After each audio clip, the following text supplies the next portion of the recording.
جمعية الدعوة والإرشاد وتوعية الجاليات بمحافظة بدر. الحمد للہ رب العالمین والصلاة والسلام علی اشرف الانبیاء والمرسلین اما بعد۔ محترم سامعین کرام، جب مرد اور عورت کے اوپر غسل جنابت فرض ہو جاتا ہے تو ان کے لیے غسل جنابت کا کرنا ضروری ہوتا ہے، فرض ہوتا ہے، واجب ہوتا ہے، اور ہونا تو یہ چاہیے کہ غسل جنابت کرنے میں تاخیر نہیں ہونی چاہیے، دیر نہیں ہونی چاہیے، کیونکہ اگرچہ کوئی بہت بڑا گناہ تو نہیں ہے،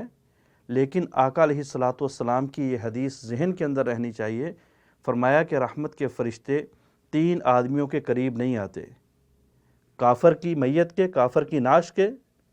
اور وہ مرد جو مخلوق خوشبو لگاتا ہے، یعنی ایسی خوشبو جس کے اندر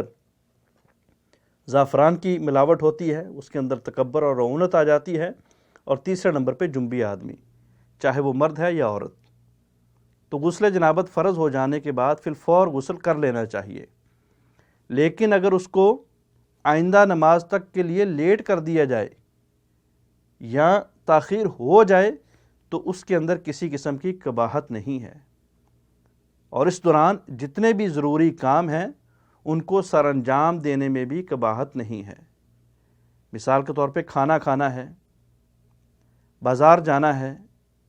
یا عورت کو گھر کے کام کاج کرنے ہیں، بچوں کو دودھ پلانا ہے، کچن میں جو ہے وہ کھانے کی تیاری کرنی ہے، تو یہ سارے کے سارے کام کرنے کے اندر کوئی قباحت نہیں ہے، کسی قسم کی ہچکچاہٹ نہیں ہے، اور کسی قسم کا گناہ بھی نہیں ہے۔ حضرت ابو ہریرہ رضی اللہ تعالیٰ عنہ فرماتے ہیں، میں نبی علیہ الصلوۃ والسلام کو راستے میں ملا، میں آپ سے کھسک گیا، دور چلا گیا جا کے غسل کیا اور واپس آیا۔ اللہ کے رسول نے پوچھا ایسا کیوں کیا؟ میں نے کہا اللہ کے رسول میں جنبی تھا اور میں یہ ہچکچاہٹ محسوس کر رہا تھا کہ میں آپ سے جنبی حالت میں ملوں، ناپاکی کی حالت میں ملوں۔ تو آقا علیہ الصلوۃ والسلام نے فرمایا مومن تو ناپاک نہیں ہوتا، مومن تو نجس نہیں ہوتا۔ تو ان باتوں سے پتہ چلتا ہے کہ اگر آدمی غسل جنابت کو آئندہ نماز تک کے لیے، مثال کے طور پہ فجر کے بعد غسل جنابت فرض ہوا ہے تو ظہر کی نماز تک غسل جنابت کو لیٹ کر سکتا ہے، اس میں تاخیر کر سکتا ہے، لیکن اگر ظہر کی نماز بھی گزار دے گا، جان بوجھ کے نماز چھوڑے گا، تو پھر وہ گنہگار ہے۔ اگر وہ نمازیں پڑھے گا ہی نہیں اس کی وجہ سے تو تارک اصلاح کہلائے گا، اور اگر وہ تاخیر سے پڑھے گا تو پھر جو ہے وہ منافق کہلائے گا، کیونکہ نماز کا پڑھنا مومن کے اوپر وقت مقررہ کے اوپر فرض ہے، اور اس میں تاخیر کرنے والے اس میں جو ہے وہ منافق شمار ہوتے ہیں، ان کے لیے ویل ہے۔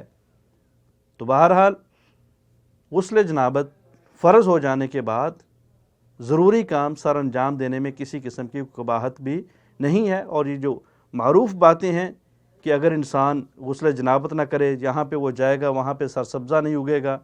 یا جو ہے وہ ہر بال کے نیچے شیطان آ جاتا ہے، یا اس کے اوپر جو ہے وہ فرشتے لعنت کرتے ہیں، جو ساری کی ساری سنی سنائی باتیں ہیں، حقیقت کا، شریعت کا اس سے کوئی تعلق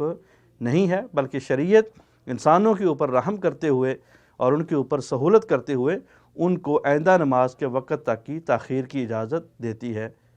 اللہ تعالیٰ عمل کی توفیق عطا فرمائے۔